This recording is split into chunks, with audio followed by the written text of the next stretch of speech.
पुष्पा अब जंगल का निर्विवाद शेर बन चुका था।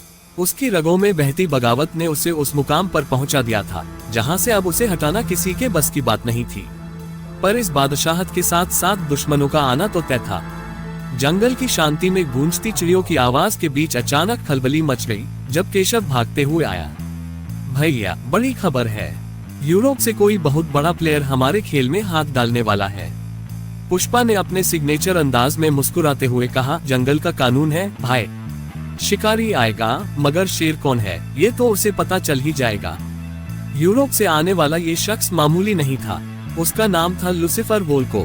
लुसिफर का नाम सुनते ही क्राइम की दुनिया कांप जाती थी। वो सिर्फ एक तस्कर नहीं बल्कि एक मास्टरमाइंड था जिसने अपने इंटेलिजेंस और ब्रूट फोर्स से यूरोप की क्राइम इंडस्ट्री पर राज किया था। हीरो से लेकर आर्म्स और अब दुर्लभ चंदन तक लुसिफर का नेटवर्क पूरी दुनिया में फैल चुका था। लुसिफर ने अपने आदमियों को भारत भेजा और सीधा पुष्पा के एम्पायर को टारगेट किया। उसने अपने खास आदमी डैनियल ग्रेव्स को आदेश दिया, उस आदमी को खत्म कर दो जो जंगल का राजा बनने का सपना देख रहा है।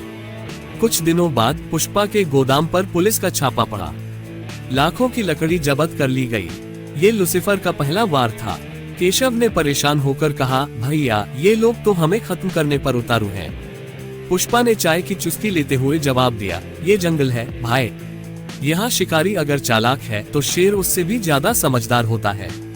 लुसिफर की चाल यहीं खत्म नहीं हुई। उसने स्थानीय नेताओं और पुलिस को अपने जाल में फंसा लिया।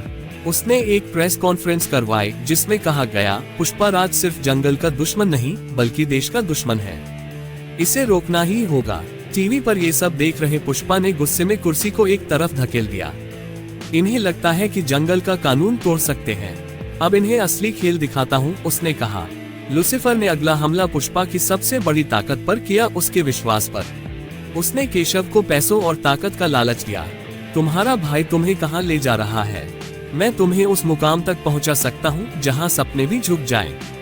केशव ने धोखा दे दिया। उसने पुष्पा के गुप्त ठिकानों की जानकारी लुसिफर के आदमियों को दे दी। अगले ही दिन पुष्पा के कई गोदाम जला दिए गए। उसके आदमी गिरफ्तार कर लिए गए। पुष्पा को जब ये पता चला तो उसकी आंखों में खून उतर आया, पर वह अपनी गुस्से को काबू में रखते हुए बोला, खेल की शुरुआत हुई है। लुसिफर को अब मैं अपने जंगल के असली नियम सिखाऊंगा, और जहां तक केशव की बात है, गद्दारी का हिसाब वक्त पर होगा। पुष्पा ने अपनी सेना को इकट्ठा किया। उसने अपने पुराने दुश्मन मंगलम श्रीनु से हाथ मिलाया। दुश्मन का दुश्मन दोस्त होता है, उसने मुस्कुराते हुए कहा। मंगलम श्रीनु ने जवाब दिया, तुम्हारा तरीका हमेशा अलग होता है पुष्पा, इस बार खेल बड़ा है। लुसिफर को जब पता चला कि पुष्पा अपनी ताकत बढ़ा रहा है तो उसने यूरोप से अपने सबसे खतरनाक हथियारबंद लड़ाके बुलाए। ये जंगल अब मेरा है और मैं इससे जीतकर ही दम लूंगा, लुसिफर ने कहा। अब दोनों तरफ से जंग तेज हो चुकी थी। लुसिफर ने हर चालाकी से पुष्पा को फंसाने की कोशिश की, पर पुष्पा अपनी काबिलियत और चालाकी से हर बार बच निकलता। एक रात जंगल के बीचों बीच लुसिफर और पुष्पा का आमना सामना हुआ। तुम सोचते हो कि जंगल तुम्हारा है, जंगल ताकतवर का होता है और मैं ताकतवर हूँ, लुसिफर ने कहा। पुष्पा ने अपनी रगों में उफनते गुस्से को काबू में रखते हुए जवाब दिया, ताकत सिर्फ हथियारों से नहीं, दिमाग और दिल से आती है, और इस जंगल का दिल मैं हूँ। दोनों के बीच घमासान लड़ाई हुई।